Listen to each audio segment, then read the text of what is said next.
Happy summer solstice. It's a beautiful day on the plot. I've got a few random jobs to do and just a few little things that I've noticed that I'll let you know about.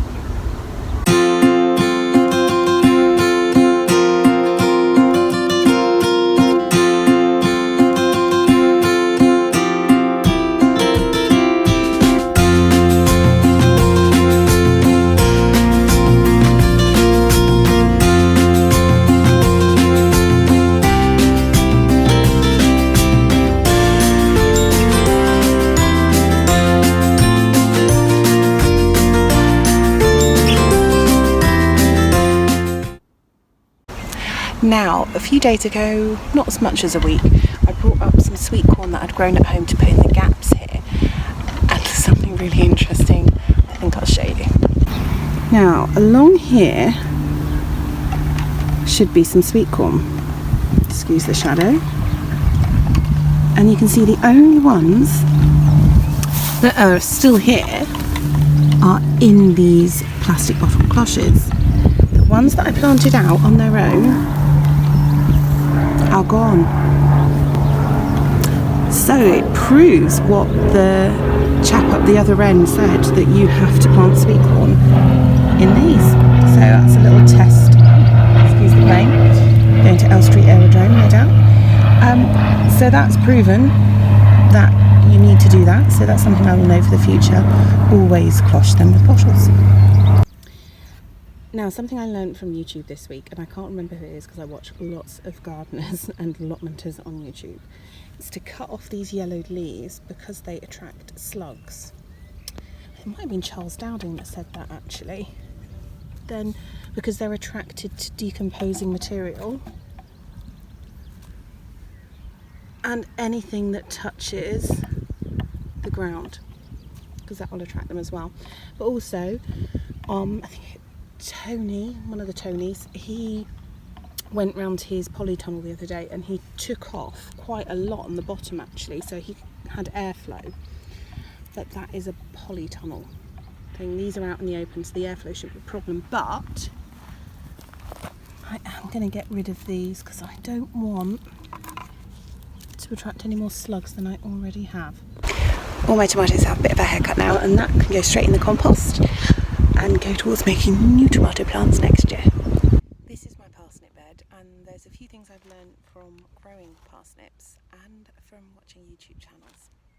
Now, I knew about germinating them on wet toilet roll or kitchen roll, and I knew about germinating them in the dark. And I found out you could plant them in toilet rolls, so then when you transplant them, you don't disturb the roots. But I planted these, and then I was watching Vivi's kitchen garden, and she said, when you plant, if you're planting in toilet rolls of paper, make sure this bit is below the surface, because what happens is when you water them, all the water comes up to the top of the paper or the cardboard, and it wicks away, it evaporates. And that's very true, because I can compare my parsnips grown in paper rolls and cardboard tubes to the ones that I just planted out. Look at the size of those in comparison. And those were just planted kind of at the end. I thought, oh, I'll stick them in. I don't want to kind of like throw them on the compost. And look how well they're doing. They're doing so much better than the ones I planted in the tubes. Just doing my weeding, and I noticed this potato plant is pretty much dead, so I'm going to dig it up and have a look and see what there is.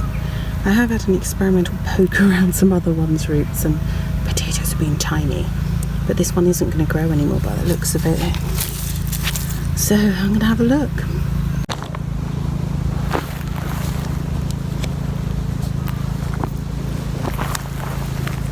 Ooh, it's tiny, but it's all mine.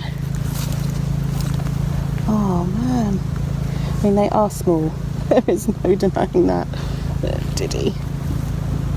Anything else in here?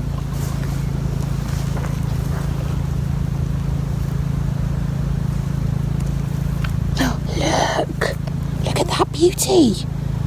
Fabulous. I was so pessimistic, I didn't even bring anything down from the shed to put these in. Oh man, this is excellent. we've got our first tatties.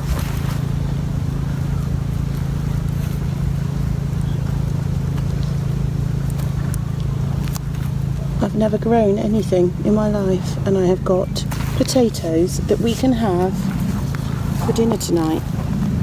Well, one of us can at the moment. There aren't enough for 4 yet. Go. Oh man, please don't tell me I put the fork through that one. No, look. My gosh, these are so beautiful. Do you know what? There is nothing like planting a seed, tending a crop, and harvesting. I mean, what a feeling. Feeling of utter creation. I suppose you can only get otherwise through childbirth, which I have done twice.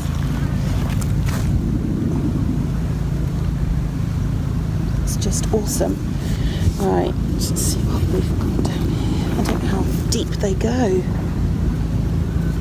Oh, but you see how beautifully this has broken up the soil, which is my excuse for planting so many potatoes, because it really has loosened the soil.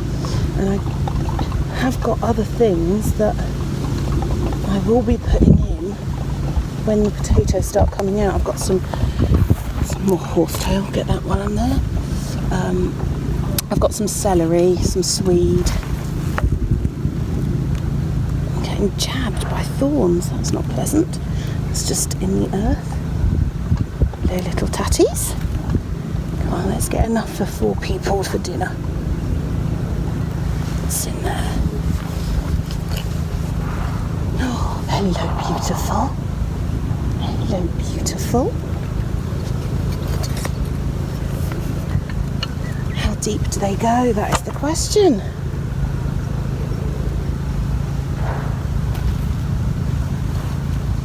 And no worms.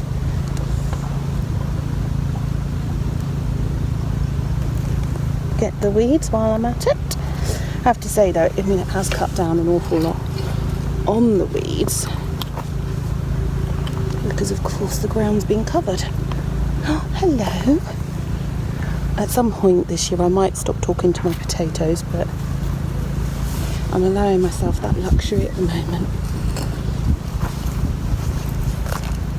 I think I saw another one there.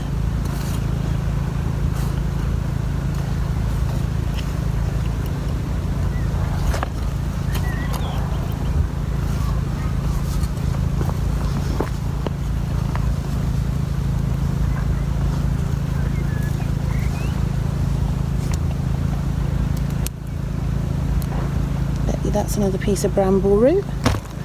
It's getting everywhere.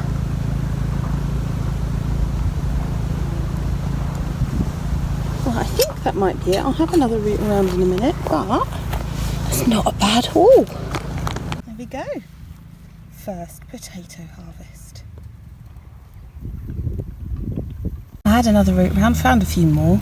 Bit of slug damage there, but I think there's only 1 or 2 I need to get rid of. That's good. And I've popped in my swede, so I'm making use of that space. It's lovely and moist, and those swede hopefully will be okay. I don't know if they'll get a bit munched on, but we'll find out. It's all a learning experience, isn't it? Another thing I've learned is weeds are smart, especially horsetail. Now if you look at the surface of these ginormous potatoes, you wouldn't think there was any horsetail in there. And then we've got an Aladdin's cave of it growing down here. So you have to get down and in between to pull it. For those of you old enough to remember, this makes me think of David Bellamy going through the undergrowth looking for horsetail.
found another job to do. As you can see, that tomato desperately wanted to go outside, and those spring onions, they really needed to get out.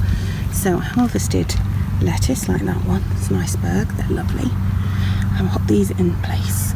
I have a feeling that this plot is going to be covered in random tomatoes by the end of the summer. I have a harvest. I've got lettuce, my last of my overwintered onions that I'll just use in salad.